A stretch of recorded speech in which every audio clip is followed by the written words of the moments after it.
Welcome back this morning. A local psychiatrist is taking us inside the science behind keeping your New Year's resolutions. This is interesting. We're here with Dr. Lokesh Shahani with UT Health Houston. Good morning to you. Thank you so much for joining us. I think the big question is, as many of us are trying to think of our New Year's resolutions, what is the secret behind it all, behind keeping it? Well, thank you so much for having me on the show, first of all.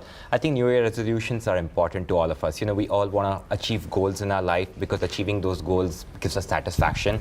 But I think those goals need to be practical in nature. So we need to make sure that they're relevant to us, they're important to us, so that we thrive hard to achieve them. We also want to make sure they're attainable. We don't need to make goals which sets up for failure. Make sure those goals are attainable and keep them small. And all of us say that, you know, approximately 70% of us achieve those resolutions. 30% of us will take 2 or 3 tries to get through it. All of us get through it. Just keep trying harder. That gets you through it. All right, sounds good. And where can you find some support when we're talking about these goals? So I think support system is important, and it depends on your particular goal. So if my goal for this year is I want to quit smoking, I want to make sure that my social circuit knows that I want to quit smoking so that they don't smoke around me, they don't tempt me to smoke. If my support system, if my goal is to exercise further, I need to set up that, you know, maybe have a smartwatch on myself, or, you know, have a family member who's supporting me, going to the gym every day. So finding your local support system is really important for that. Talk about, do you recommend a certain number of resolutions as well? I know you just said it. You said stop smoking and exercise more. I mean, is that too much to handle? I think that's too much to handle. Okay, that's a lot. Lesser the better. What I say, start with one. Start with one. You could maybe have it as a 6-month goal.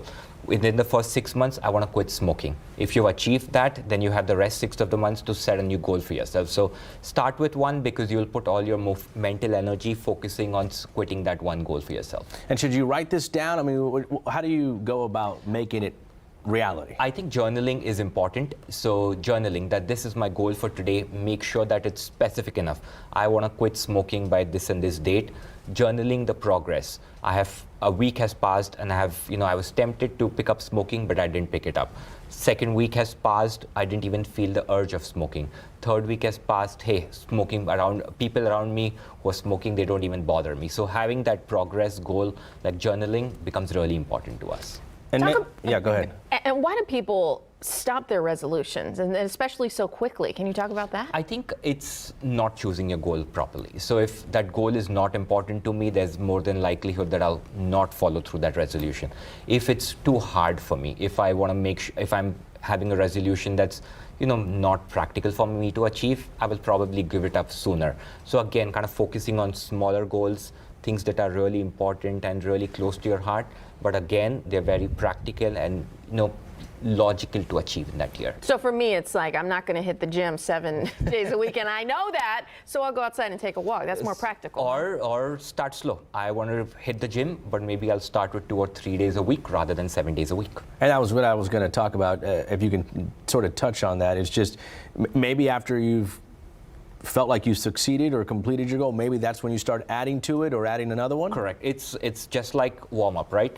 When you want to go exercise, you don't run a marathon. You start with working out maybe a mile a day or a couple miles a day, and then you run the marathon. So it's start slow, make sure you're achieving those small set goals for yourself, and then kind of start expanding your goals. And obviously making a New Year's resolution is to become a better self, you know, and give just one message to people as why they should keep that.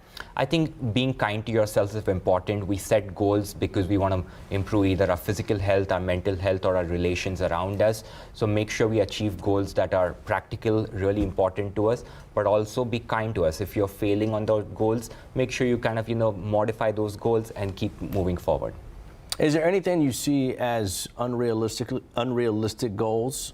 I think, you know, we ourselves decide those unrealistic goals. So, you know, just as we mentioned here, 7 days a week of going to the gym doesn't sound like a realistic goal. Why even set that goal up for myself?